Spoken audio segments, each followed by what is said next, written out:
पाकिस्तान और अफगानिस्तान के दरमियान बढ़ती हुई कशीदगी के दौरान चीन की सालिसी की कोशिशें जारी हैं। ताहम दोनों ममालिक के दरमियान फौजी कार्रवाइयां रुकने का नाम नहीं ले हैं। अफगान वजारत दिफा ने इस्लामाबाद के करीब एक अहम फौजी तनसीब को निशाना बनाने का दावा किया है, जबकि पाकिस्तानी हुक्काम के मुताबिक काबुल, पख्तिया और कंधार में दहशतगर्दों के तकरीबन 70 ठिकानों को फजाई हमलों में निशाना बनाया गया है।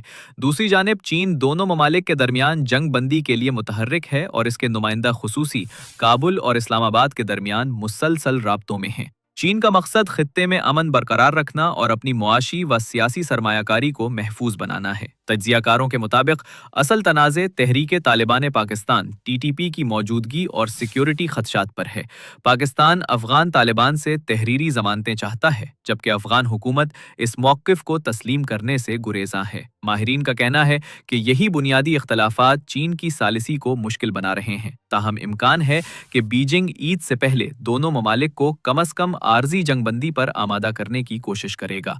अब सवाल यह है कि क्या चीन वाकई पाकिस्तान और अफगानिस्तान को मुज़ाकरात की मेज़ पर ला सकेगा,